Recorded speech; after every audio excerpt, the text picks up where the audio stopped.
Carl, you're muted. You can tell I've been away for a week. I'm an amateur, aren't I?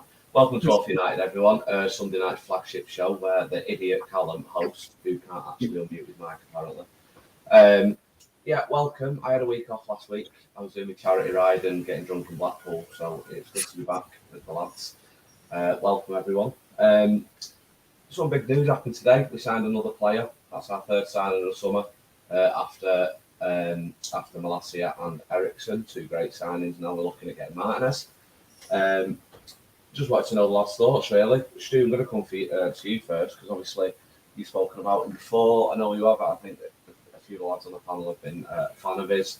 I'll admit, I've only seen him in the Champions League. I've not seen him much in the Dutch League, if I'm being completely honest with everybody. But from what I've seen in the Champions League, he's been really talented. He's done really well for Ajax. Obviously knows Ten Hag very well, considering he was with him last season. So I've made a few notes on him, done a bit of research on him myself, but I just wanted to, before I speak about my amazing expertise, I wanted to hear what particularly the lads wanted to think, and I'll go to Stu first because he's to the right of me. Stu, mate, how are you doing, mate? What do you reckon? Yeah, good. I like Martinez. I think he'll proved to be our best signing of the summer. From a versatile point of view, the problem for me is he's all left-footed. He's a very, very cultured left foot, but he's all very, he's very, very left-footed. But what I like about him is he can play centre half, he can play left back, and he can play centre midfield if we need him. I was watching a couple of clips, as you do, of Mr. Martinez, and I like the way particularly he played against a larger man. So most people were saying he's going to have issues in the air. He is, but what he does do, because he can't win it, he'll just jockey in the air. Very, very good. So he'll just turn slightly and put off the attacker in the air. But he's very, very good. He can tackle with his right foot. He can tackle with his left foot, obviously. What he doesn't do, what I have noticed, is he's not really a crunching tackler. So he's what I call a thoughtful tackler. So I'll look at what the guy is doing with the ball at his feet, and then he'll nip in just at the right time or the optimum time. And that's why he's very, very difficult to get around. And unfortunately, when you see certain pictures of certain players or certain videos of certain players, you see the very best of their attributes and not the worst of their attributes. For me, his biggest problem is no right foot. He's going to have to do something with his right foot. I've always said this, but then again, when you look at likes of Daley Blind was very much a left-footed player. Could play very, very similar to the positions of Martinez, i.e. centre-half, centre-mid and left-back. He's a very, very cultured player, very smooth, got a wonderful ping on him, really has got a wonderful ping on him, can pick out a player when needed. Positionally, he looks very, very good.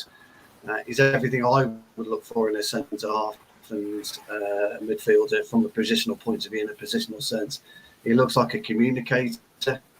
I don't see an issue with his height.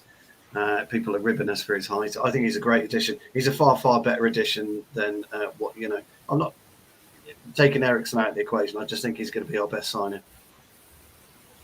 Well, so coming to what I thought, I mean, what I usually tend to do when new signs come in, I Google, YouTube, all that sort of stuff, just to see how he plays, how his positionally, his awareness and things like that. One of the things I do is I always look at Stephen Alson's reviews as well.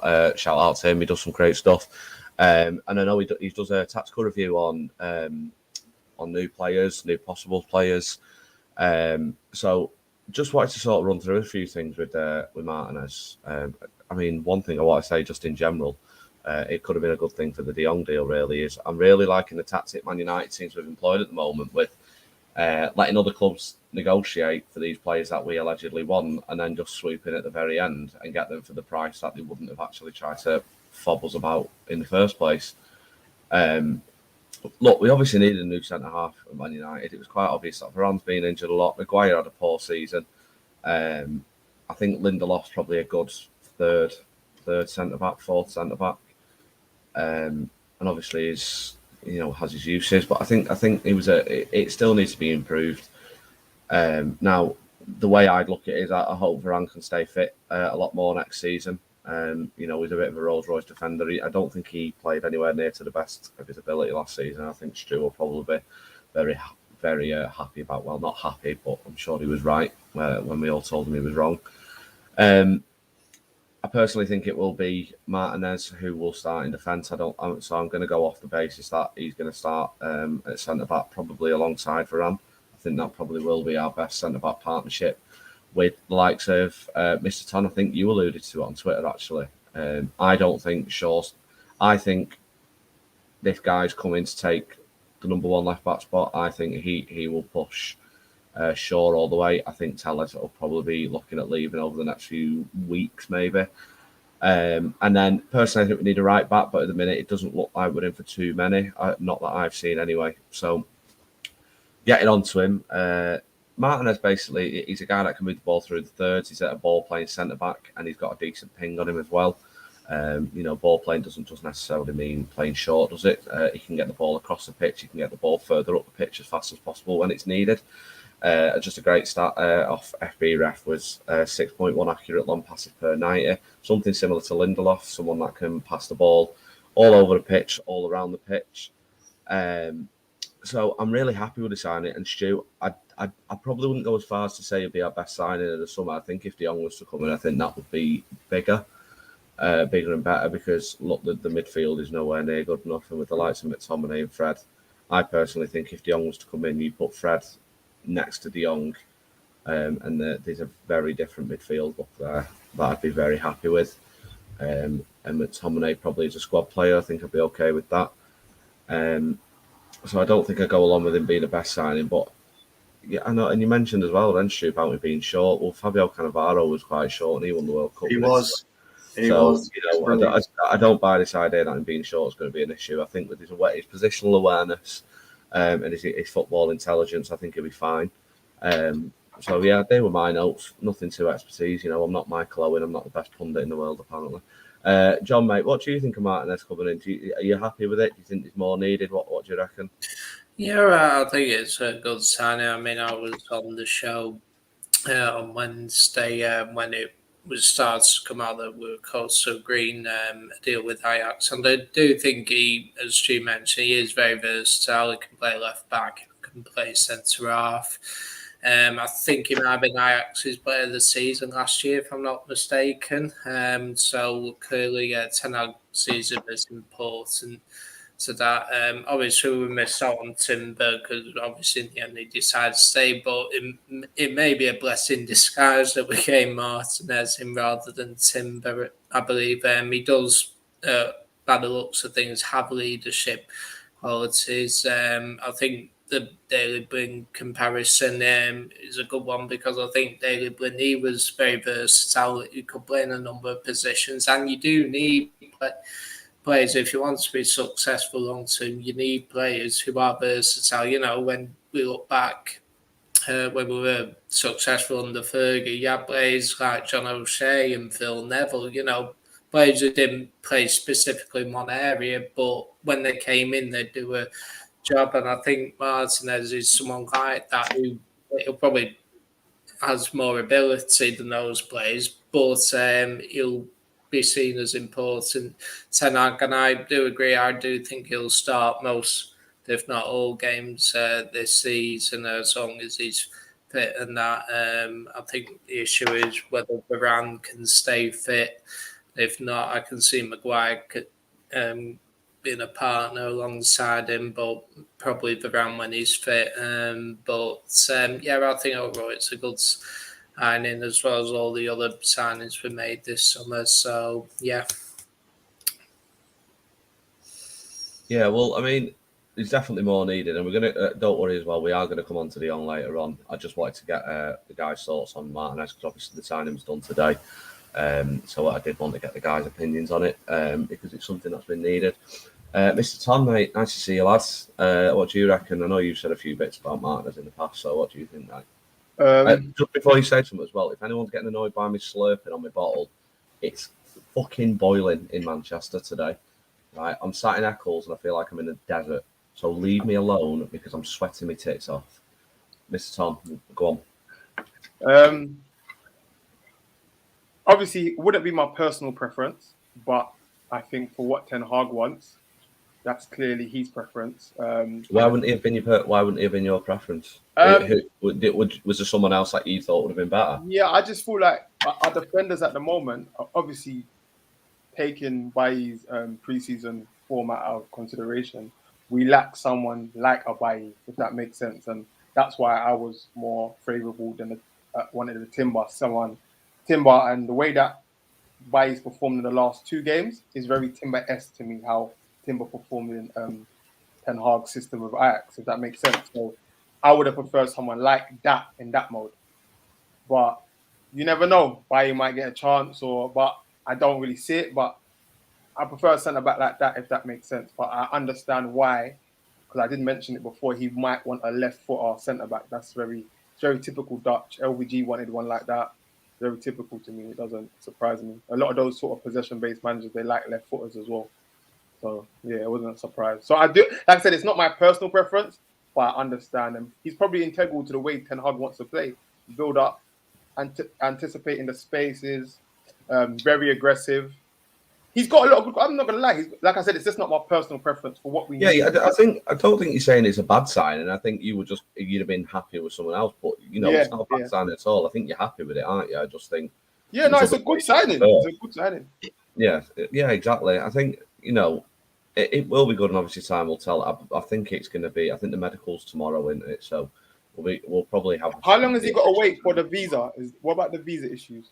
I'm not 100% sure, but he's played in Holland for a while, I think, or long enough. So I don't think there'll be any issues in terms of work permits and visas and that, unless the Tories ruin something else like Brexit. But I don't think there'll be any issues. So it should be fine. I'm playing from Football Manager. Speaking from my expertise on that, it's probably about a week. But I don't really want to be that guy. Marcus, mate, good to see you, mate. Not seen you for a while. In fact, I don't actually think I've been on a video with you for months. How are you? What do you reckon about Martinez, mate? You happy or you're not happy, or you like Tom? Do you think someone else was probably better?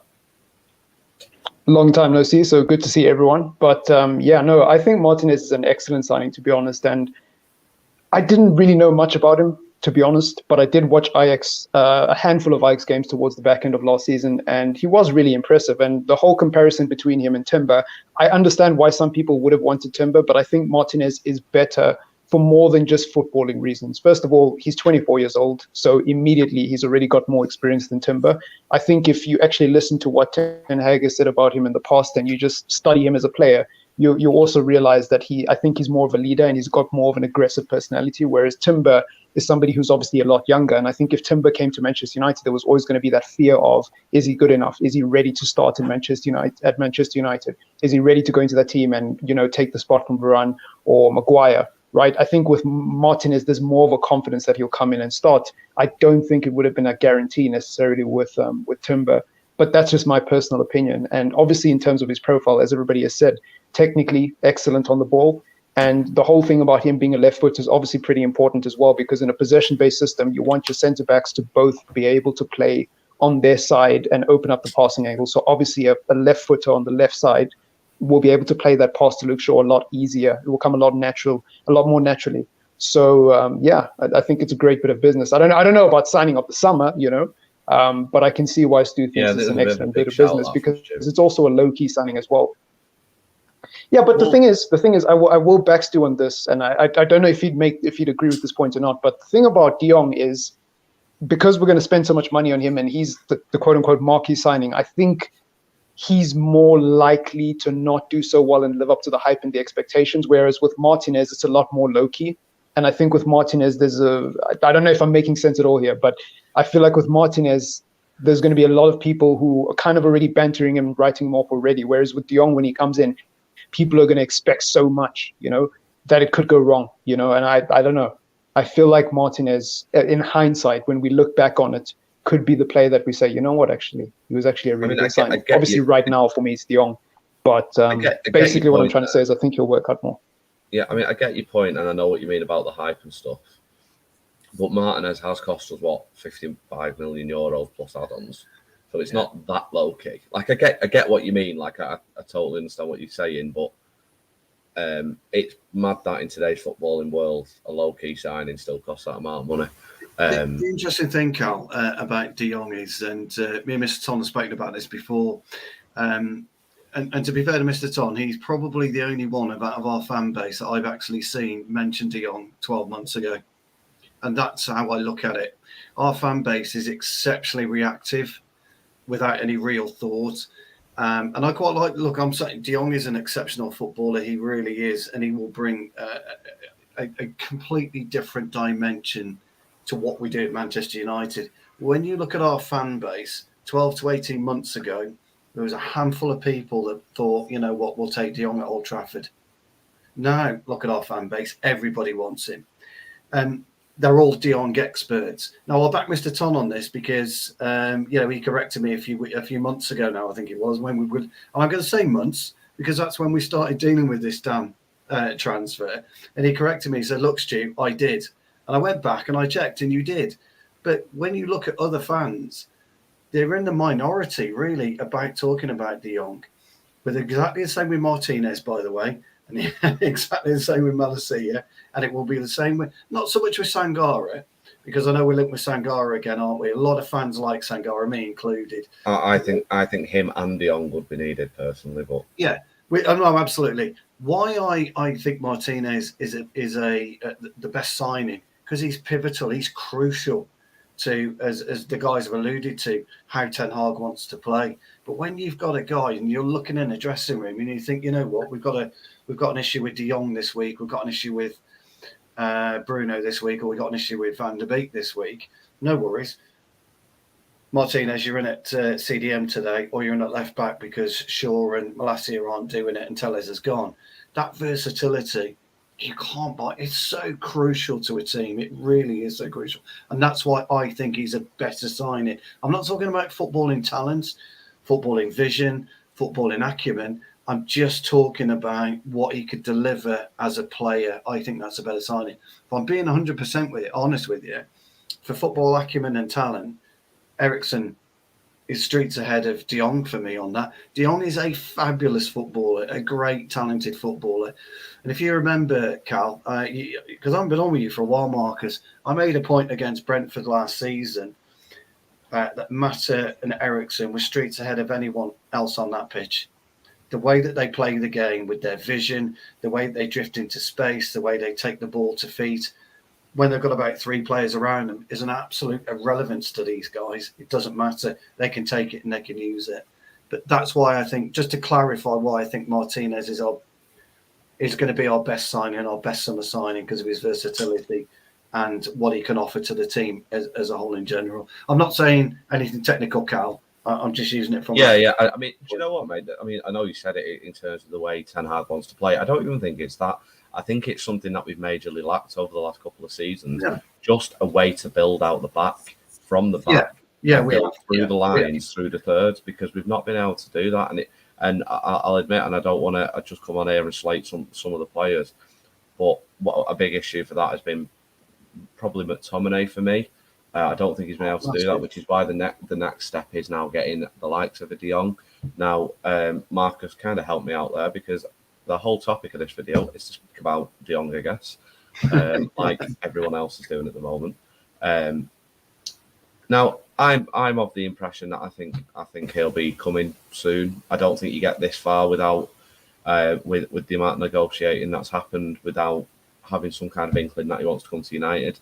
I think the fact that he's not here yet is probably quite financial in terms of the amount of money that Barcelona aren't paying him back. But with all that being said, and the talk that there are a few possibilities that he doesn't want to leave Barcelona, is there some kind of argument that we should give up on De Jong and go somewhere else? Because obviously we spoke about Ruben Neves a lot. I personally think Neves is a completely different type of player. Same with Tielemans, I think, is a different kind of player. But I'm seeing these names floating around, and is it worth going for these players and kind of leaving the whole De Jong saga behind us and just going, look, we tried, it's not going to work? Because I've always been of the impression, if you don't want to play for United, don't come to United, whatever, we'll get someone else. But I think it's a lot more sophisticated than that. And I also believe that there's a reason Ten Hag wants this player so much. So is it worth the wait, or do we give up on him and go somewhere else? Do we go get a Neves, for example, or I don't know, Tielemans or whoever? Todd, I'm going to start with you, mate. What do you reckon? Once again, personal preference out the window. I would have actually left this Ten Hag, this Young thing ages ago if I was Man United and Ten Hag. That's personal preferences. But what I would say is probably why he's pushing so hard, because Ten Hag seems like a man that he's got an idea in his head of how he wants to play with this player. So he's not giving up on that idea anytime soon, if that makes sense. So, like I said, personal preference, I would have left it. But I feel like the alternatives out there, just that similar profile is very, very, very limited. I've always said it's very like the moderate type of player. They're not a lot of them out there. There's a guy at Leon Paquet. He's very similar to De Jong's profile. That's probably the closest player I believe out there that's similar like that. I can't think of no one that that understands the defensive side of the game, because he does, and then also can drive with the ball, get through passing lanes. And it's hard, man. I'll be honest with you, to find a similar alternative, there has to be. You're probably looking at a complete different player, if I'll be honest with you. That's what I mean. It's like a lot of people on Twitter just say Ruben Neves. I personally think he's a different kind of player. He's a different player. Yeah. No, he is. He's a different player, man. Different player. Well, I'll be honest with you, it's hard. It's very hard to look at a like-for-like replacement. I'd struggle just before you say that, Stu. If anyone in the comments does have any questions for us, feel free to pop them in, and we'll try our best to answer them. As well, make sure you go over to youtube.com/AllForUnited, get over there, like the video, and subscribe to us. I want you to do that because it helps us and it puts us on trending, and loads of people watch us, and then we get to speak about United even more. So yeah, Stu, go on, mate. The closest I think, and he is a different player by the way, is Verratti at PSG. Only because he'll come deep for the ball. Stu, sorry, mate. Sorry to interrupt. How come you're not bringing your Brozovic thing up? Because I'm surprised you've not mentioned him again. Well, I keep mentioning Brozovic, and I think there's an appreciation for Brozovic, but he's not a player like De Jong. Brozovic is more of a holding player, which is, I know it's going to sound strange. What De Jong will do, De Jong will come in, he'll take it, he'll play it deep, but he can progress the ball brilliantly. Brozovic is okay, but he's not a progressor of the football. He will get it and he will move it. Good in the air, good tackler. De Jong can't head for shit. He really can't. But that's not his game. That isn't his game. So, and Verratti's the same. Verratti couldn't, if you put a ball 1 yard in the air for Verratti, he'd miss it, or it'd go off his head completely the different way. They're slightly different types of players. The only reason I say Verratti is because his ball progression is excellent, as well as his deep line play. He's highly regarded as probably their most important player, really, at PSG. Forget the Mbappe and Neymar. We'd never get him. We'd never get him in a million years. And so, from that point of view, he would be the closest one. Look, I would walk away. I've said it before, and I've always said it. But he's integral, as everybody keeps saying, to the way that Ten Hag wants to do. It's a very smart piece of business from Ten Hag's point of view, though. If you're a new manager coming into a league with a team that's struggling, you've got to surround yourself with 2 or 3 or 4 players that you know and understand, and they know and understand you. It's a great bit of business, and I get that side of it. But, and also, by the way, we'll just walk away because we'll just look complete mugs. Manchester United will look, Barcelona are mugging us off at the minute. We'll look complete mugs. And I just feel that... I just feel if it was me, Mr. Tom's right, I would move on. But Cal, you raised the great question: who would it be? And I think Neves and Tielemans are not ideal for us. I don't think they fit into what he wants. I'm not even sure Sangara does, really, when you look at Sangara's profile, but we seem to be linked with him. By the way, one thing I will say, and only very, very quickly, although the preferred choice is Varane and Martinez for the centre-half, you do realise that Ten Hag has made one hell of a play about naming Harry Maguire as skipper. You just need to realise this, everyone. It's going to be Maguire and another, I would say. Otherwise, why on earth would he? He'd have batted away the question. Harry's the skipper. That's it. So it's likely to be Maguire and another. I disagree with that last point. I don't think your captain always has to start. He doesn't. I mean, for me, a skipper's neither in nor there. I've said it before, but I feel you are, mate, but I don't necessarily think because of the song and dance of him being made captain necessarily means he'll start. I mean, I've seen so much. I don't want to make this a debate about Maguire, but I've seen this quite a lot on Twitter. I've seen some fans say that they want Ten Hag out because of Maguire and stuff, and it's like the thing people were going on about backing a manager. What they actually meant was back the manager as long as he does what I want and only what I want. It's ridiculous. Yeah. Do you know what I mean? It is silly. Did anyone actually watch the interview when he said he's the captain, because he is the captain, right, at the currently, and he says, I need to learn the players, understand the players. So he hasn't, that told me that he's not exactly made up his mind, because he walked through the door, Harry Maguire is the captain. He didn't say, he's my captain. He said, he is the captain. Does that make sense? I think you'll see Maguire. I don't know why. I can't tell you why, but I just think you'll see Maguire and another maybe. I mean, we quite well could. I mean, we don't know what Varane's injuries are going to be like, and it seems like Maguire probably is one of our more important centre halves. So I mean, you could be right, mate. It's not a bad shout, really. We don't know, do we? I do want to play devil's advocate very slightly though, and I'm not saying I believe this before everyone jumps on me and tells me I'm a complete twat and I don't know anything. But De Jong's been at Barcelona now, I believe, is it 3 years? Played, I think, 130 plus games for them. All he's won is the Copa del Rey. He was seen as Busquets' replacement. Why would Barcelona be so keen to let him go? Now, I know they've got the financial issues, but if he was so important and to be the next midfielder to take Busquets, why would they be keen to let him go? Is there, playing devil's advocate, is there a risk in getting him? I'm putting that out to the panel as well, to anybody. There's a risk with any signing, but for me, you can flip and say if Barcelona saw him as the Busquets replacement, then they haven't really used him in the way that he ought to have done, perhaps. And this is because Busquets is so much defensive minded, whereas De Jong's strength is offensively rather than defensively.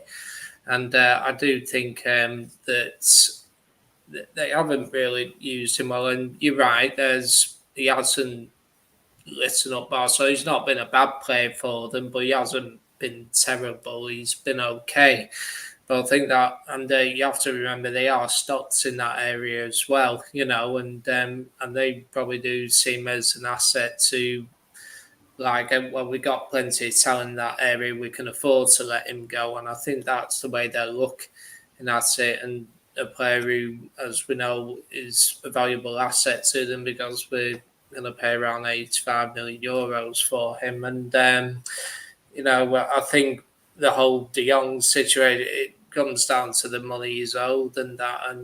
And after all, it's Barcelona that came to us to say, do you want this player? They've been trying to not pay his wages that he's owed and that. And I think from United's perspective, it is about saying to Barcelona, I know we agreed the 85 million, which was 65 and 20 about 2 weeks ago, whenever it was, but now apparently it's 75 and 10. Is that to help with paying the wages that he's owed, possibly? But I think United need to say to Barcelona, are you going to pay him this money? Because otherwise this will just drag on and on and on. And, we can't just wait forever. I do think Ten Hag will want United to keep fighting for him and that. And I think that's probably why we haven't walked away at this moment. And I think it would be embarrassing for us if we were to pull out. But for me, Barcelona needs to get their act together. They're spending money ridiculously on about Lewandowski. They might be after Koundé. They're looking for Rafinha. They're after so many players. I think it has a lot to do with the economic levers, with the money they've come in with, selling, TV rights and all that. But for me, it's about saying to them, look, you can't sort these wages out now, and then he'll come to us, I think. Can we genuinely talk about that for a minute? Is that not illegal what Barcelona are doing at the moment with the deferred wages, but then saying that they haven't got the money to pay him, but then spending 70 million on Rafinha? Like, there's got to be some kind of something that Jong can do about that, surely, because I just find it really out of order from a club as big as Barcelona. You know what it is? I feel like we don't know if there's a clause in the contract. I think that's the main concern here. Is there a clause, as in if you leave the club, do we have to pay it or getting around it? Because I remember, I forgot the exact details. Neymar had a sort of situation and then took them to court. I think got denied at first, but then there was an out-court settlement between him and the club.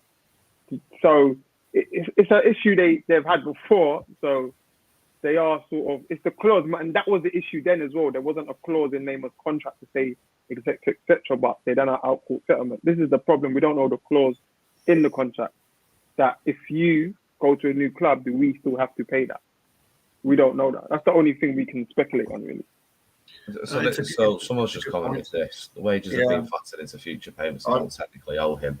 Now, I'm not an expert, but someone cleverer than me is going to have to explain that, because I don't have a clue what I can explain it quickly. So a deferred payment, and that's the word they're using, deferred payment, right? It didn't come from the English side. That comes from the Spanish channel. Deferred payment is basically like saying it's a debt in a way. So you're guaranteed that money in a future date. But and so if when people is don't that? believe me, just type in Do we know when it is? salary. That it will be in their contract. That's what I'm saying. That's how they've structured it. So it gets deferred over a period of time in the contract, and it takes in. It will start have like a start date, and the start date was this season, if that makes sense. Because someone gave me the figures. There was 1 year, if I'm correct, he was supposed to earn, I think, 40 mil. If I'm correct, something like that. But he earned something like 4 or 3 mil because of that. If that makes sense. So it's basically money earned. If that makes sense, it's already money earned, but they're just giving it because of the COVID situation and everything. Give it to him a future date. But if anyone doesn't know it, just go to Google, type in deferred salary. It says exactly what is there. It's a debt in a way, but just a sort of agreement, pay you at a later date. Well, it seems like to be the case then that if that is one of the reasons for why it's being held up, if he does leave, does he then not get that deferred payment? Because if he can come to United and still get that money owed because it is a debt, then what actually is holding up the transfer then? Because if that money's still going to come to him, regardless of what club he paid for, because the money is still owed, why aren't we signing him? Piqué's in the same boat, isn't he? Gerard Piqué's in the same boat. He took an even greater deferred salary, and they've done exactly the same to Piqué. You're not wanted, move, and Piqué's unlikely to get his salary as well. The problem is. So, sorry, Stu. Steve just commented this. Thanks for that, Steve, mate. That kind of makes the most sense. So 3 million first, then 6 million second, and then 19 million pound for 2 seasons. Jesus, I won't be giving that up. So yeah, I mean, if that's the case, then he doesn't get 19 million quid a year for the next 2 years, does he? So it's his agents, really. You've got to look at his agents and the way they negotiated his contracts. And Mr. Tom's exactly right. If that's how it's been, done, then his agents are at fault to an extent because of the maybe that's why Barcelona are so keen on selling him, so they don't have to pay that. But United won't exactly offer him little. I've heard reports that they're offering him 14, 15 million quid a year. So if that's the case, he's not missing out on that much, is he? So is it? He's not missing out on that much, is he? Can I chip in and just say I don't know if this is fan theory or if this is a genuine thing, but I was watching someone's video earlier and they mentioned the fact that it is possible that perhaps if Frankie de Jong does push for a transfer request, there's a clause in the contract that sort of makes those wages null and void. So, or those deferred payments null and void. So the situation is that Barcelona do want to sell him, but they're taking their sweet time, and the player can't do anything about it, because if he pushes for a move or does anything that can be considered or a transfer request, then he might be in a bit of trouble and he might lose out on that payment. And I think a lot of players at Barcelona are in that situation. Again, I'm not sure if this is accurate. It's just something someone put forward, and it makes sense actually when you think about it. That's the reason why you gain all the reports that he doesn't want to leave Barcelona, in my opinion, because he's seen I'm being loyal. Apparently, I also read because apparently he's gone on the tour with Barcelona, hasn't he? And again, that's to do with the money, I believe, because if he doesn't go on the plane, then again he's not entitled to it. So yeah, but I don't think he does want to leave Barcelona. I think he's settled at Barcelona. I think in an ideal world, I don't think he wants to leave Barcelona. He doesn't. I don't think he does either. But he can't be happy without them treating him. So, it's... I don't know. I mean, you look at some footballers, they don't really get... He could be stubborn. Barcelona have got two options. They can either throw him out the door like Gillen Ferguson used to do. You're being sold, that's it. You're gone. Tough. Or today's day and age, and to the way that players are, you can just say, sorry, I've got 2 years left or 3 years left on my contract. If you don't pay me up, I'll stay. And there's nothing Barcelona can do about it. Now, my own personal opinion is he wants to stay. I think he likes the lifestyle. I think he wants to stay at Barcelona.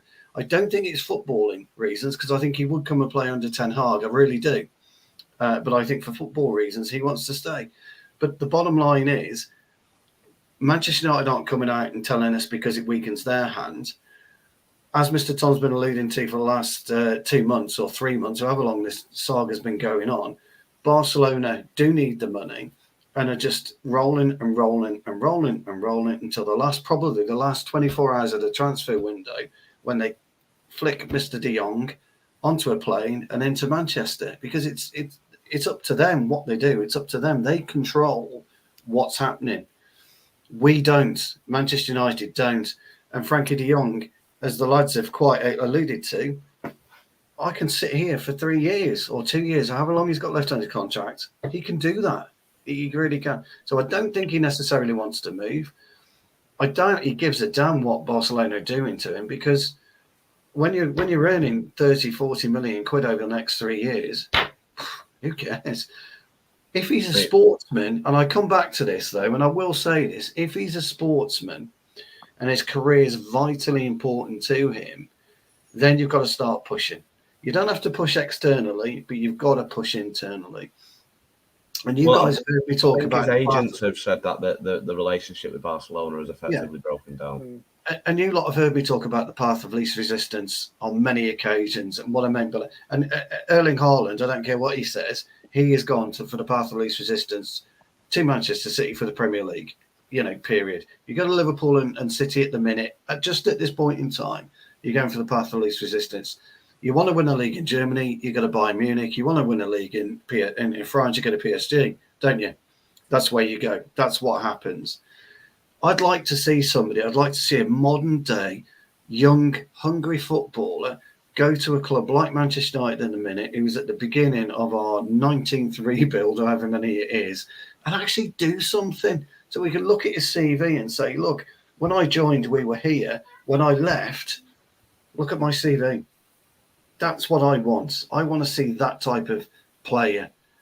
But they're few and far between, aren't they, in the modern game? Yeah, I mean, I think you're right about that. I mean, I think he would want to play for Ten Hag, but the number one thing I'm seeing about De Jong at the moment is his boyhood club was Barcelona. That's who he wanted to play for all his life, and now he gets to play for Barcelona. So I think he feels like he's got his dream. He doesn't want to leave it. The only thing I would say is it's that frigging hot in Manchester. In fact, I think it's hotter in Manchester at the minute than it is in Barcelona.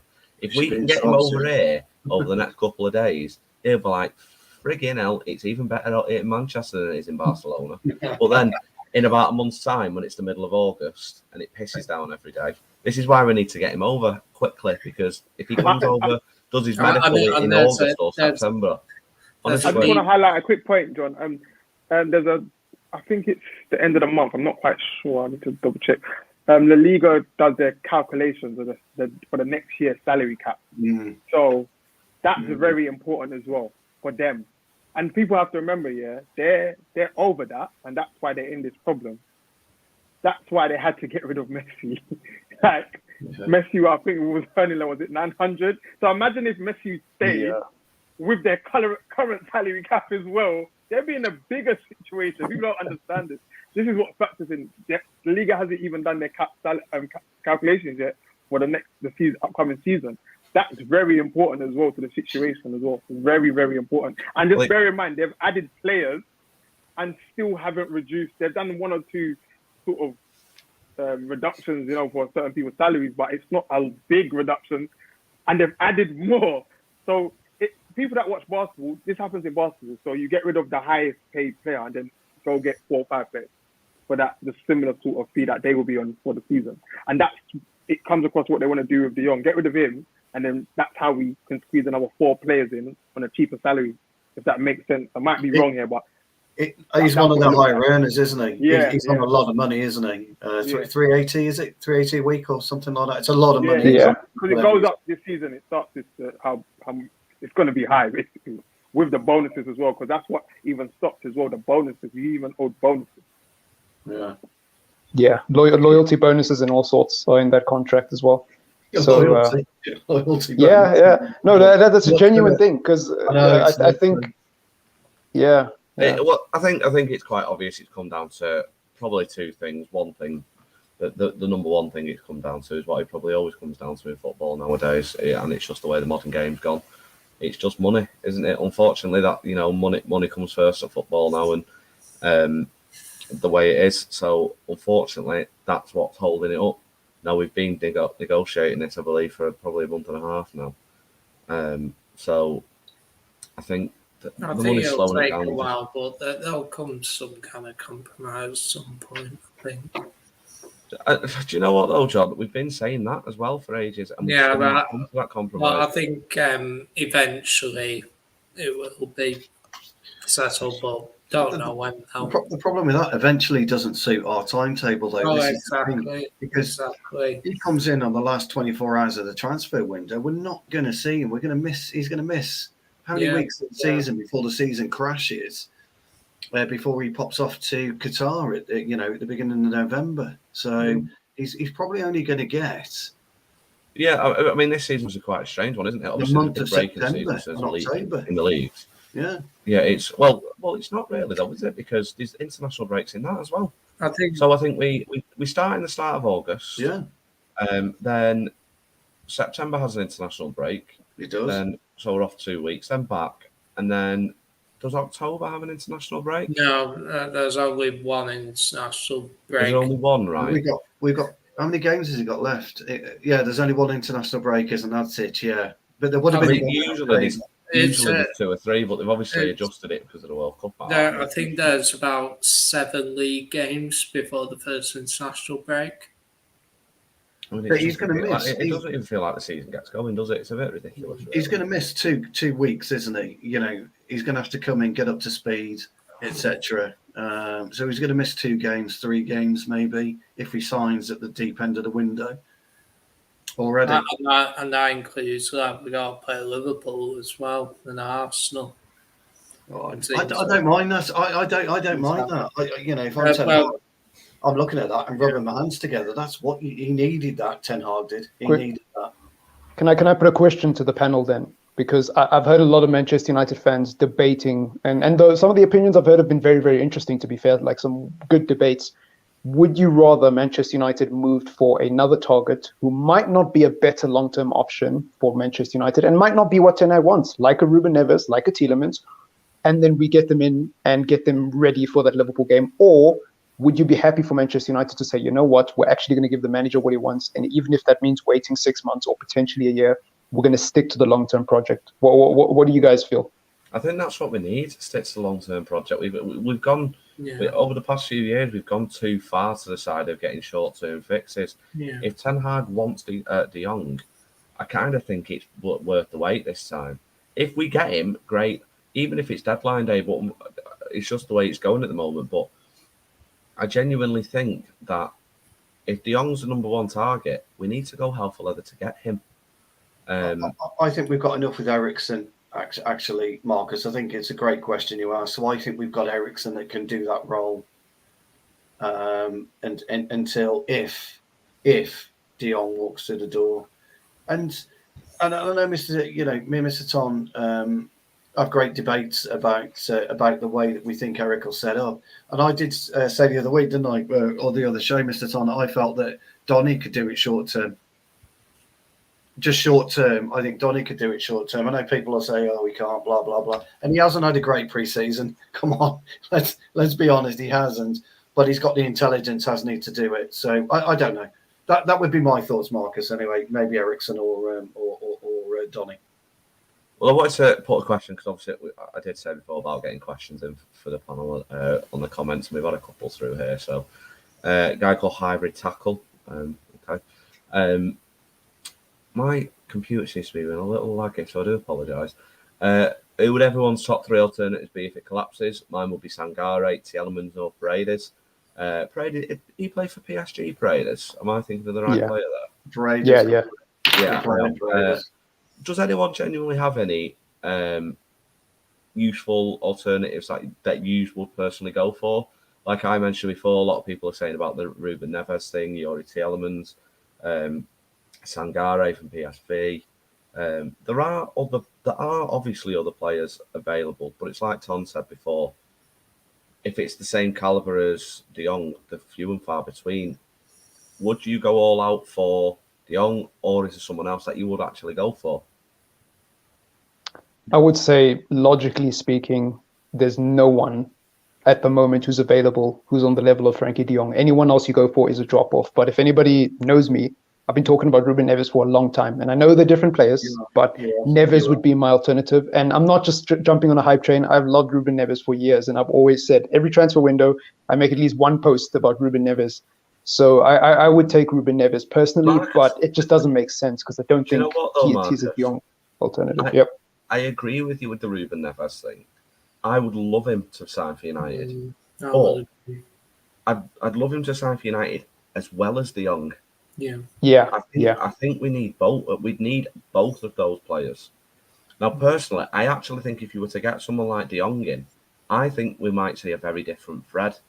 I genuinely think the likes of Fred, who could be that box-to-box number 8, I hate using those terms, but to be that kind of cliche, I think Fred could do that job very well with the like of a De Jong next to him, and then obviously you have Bruno or Eriksen alternating there, depending on how he wants to play. But De Jong's always been someone that he played in a pivot with Ten Hag at Ajax with Lars Schoen, a very experienced midfielder. Now, if you were to put him in a pivot at United, McTominay, he's got a little bit of experience, but nowhere near the same as Schoen did. And personally, I think a big improvement on McTominay is needed, which is why I think that the pivot could work with Jong, but I still think someone like Neves or Fred would be perfect to play alongside him.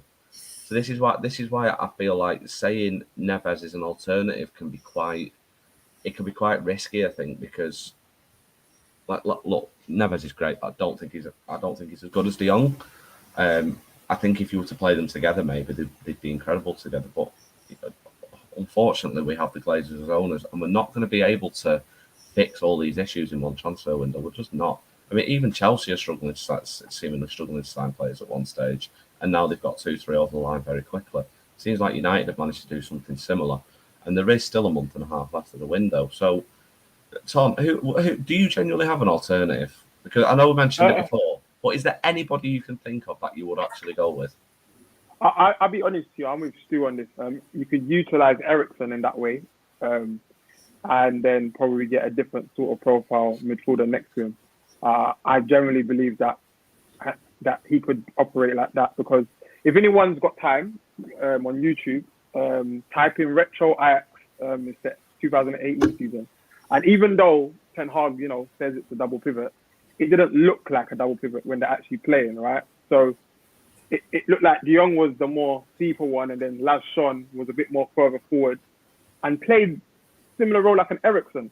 but then he could drop deep sometimes, and then when De Jong is probably getting pressed, and then take the ball off the back four, if that makes sense. That tells me he wants. That's why he might want two midfielders that are intelligent enough, can break down low block, but also intelligent enough to beat the press and collect the ball off the back four. Because he mentioned it the other day, actually, after our game. He said, you need smarter and intelligent players to beat low block. So he's already hinting at, he's doing what Ralph does, like not throwing players on the bus, but just saying little things to say, this is what we need to improve. So I definitely see a role for Eriksen in the team if that's the case. But you can easily get a Neves. I feel like a Neves could then be more of a cover, or more of a defensive minder, more probably there. It's very hard because it's like a lot of them went off the market very early. But the only guy I can think of is the guy at PSV. Really, there's not many. There's not much on the market right now. Like for a decent price as well. I'll be honest with you. Yeah, I mean, you are right though. There really isn't. It's kind of similar. Do you not think it's quite similar to the striker situation though? Because obviously Ronaldo's 100%. I agree with you. I actually want to say something on camera as well. I think Martial will bang it this year. I think if we keep, I genuinely think Ten Hag. How many goals? What? How many goals? I think we could see 20-25 from Martial. I really think Ten Hag could make him unreal this season. I don't know what it is, but if he shows him some love and just shows that trust him, I really think Martial might actually. You have to tweet Martial is back in all caps. Just before the first game of the season, tweet Martial is back. I've done it 3 times, I think. So I've just got a weird feeling about him, and I don't know what it is. A couple of months ago, I came on here saying he needs to leave, and I don't know what it is. He smiled on a picture, and Fred was in the background, and I really liked it, and I don't know what it was. There was absolutely no footballing base of it. What I want to say on Martial, sorry for cutting you off, but on Martial, I think everybody can recognize, except the diehard Martial FC fans, because they're deluded. But I think everybody can honestly, hand on heart, say that he's still lucky to be here, like a lot of other players. And I hope, for our sake, he actually does have a really good season next season, because I think under Ten Hag, Martial is going to have a great time. And I don't want to make this about Ronaldo, but if Ronaldo was to leave this season, because I think he'll leave in a year anyways, I don't think it is as doom and gloom as some people are making out, because it could be that opportunity, that last chance that Martial really needs to excel. And we know he tends to do well when he doesn't have competition anyways, That's been a thing with Martial. In the season under Oli, where he scored 20 goals in all competitions, there wasn't any other strikers until we signed Cavani, The season before that, I think of Zlatan had just left as well. His first season when he played really well under Van Gaal, we didn't really have any other 9 options then. So there's a pattern with Martial. Every time someone's threatening to leave the club and we will lose it, we're in a striker crisis, all of a sudden Martial shows up, So you're right, Marcus. Although you know me, he's a professional footballer. Stop crying, get on with it. Stop crying in your cornflakes, mate. Pull your socks up, get your boots on, get out there. Score some goals. Well, this was my point, though. Obviously, Ton said quite a lot that there's no alternatives, or not many alternatives out there at the minute.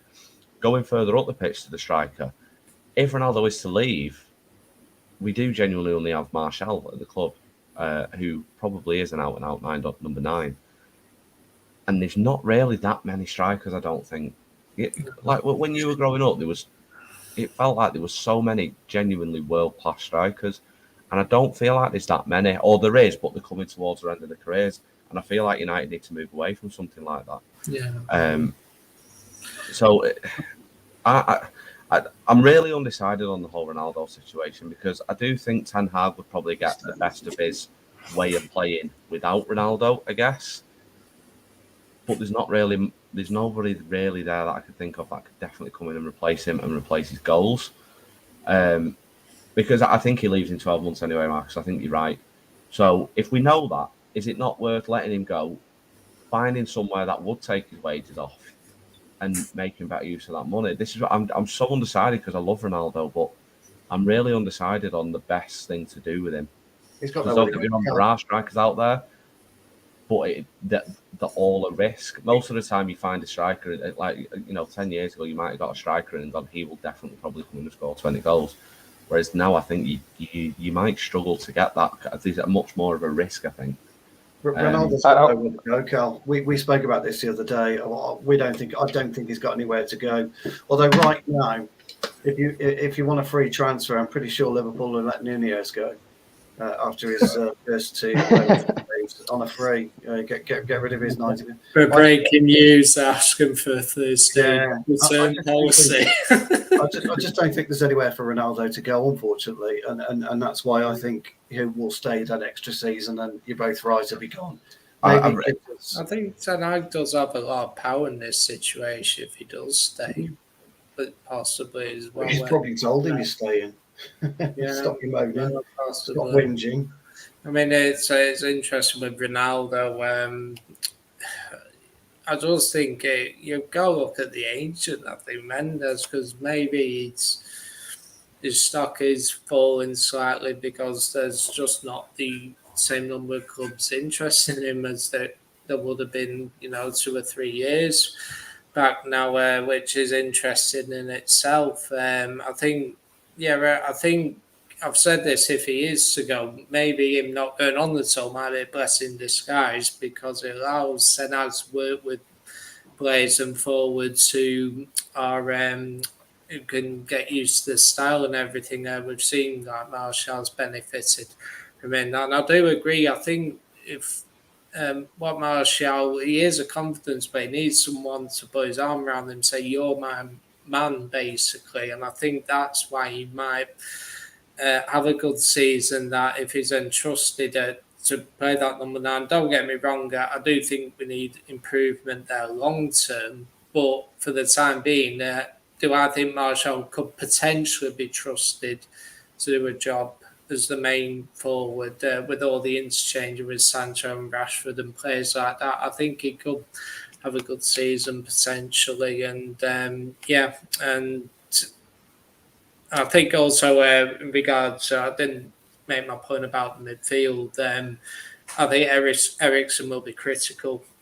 I really do. I think we discussed our signing of the summer. I think Eriksen could be the most important signing for us. I think he could potentially have more of an impact than what De Jong might if we get that over the line, potentially, due to his experience and the calibre of his player and just an overall the good person that he is and everything. I think he could be a critical player for us this season.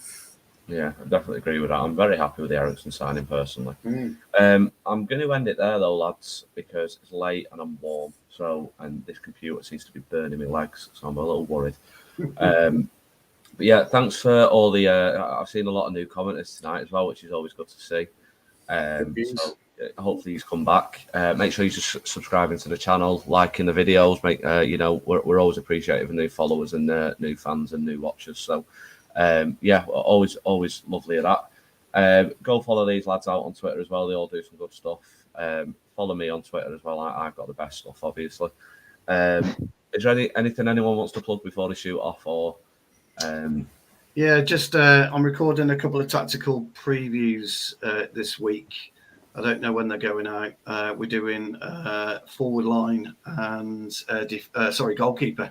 Actually, so we're going to look at the goalkeeping situation with a goalkeeping coach. I won't tell you who that is. So we've got coming on, and we've got a forward striker expert as well. So I'm recording those this week, Monday and Tuesday. So we'll let you know when they're ready to drop. And also, thanks very much for your support on the last one. Overwhelmed. Yeah, it was good that, Stuart. I caught it. Make sure you go check that out as well. Just one final thing, actually, before we go. Obviously, last week I did the bike ride. So if anyone did donate, I really appreciate that. Thanks for that. It was the final day of the Just Giving page today, and we actually raised £880, which will be donated over to North West Air Ambulance. So we're really proud of that. It knackered me out. I'm still feeling it now, but it was a really good day, and I'm probably going to do it again next year. So I'll look forward to that. So thanks for all your support, everybody. Like I say, make sure you go in, liking the videos, following us on Twitter. Follow us, lads, on Twitter as well.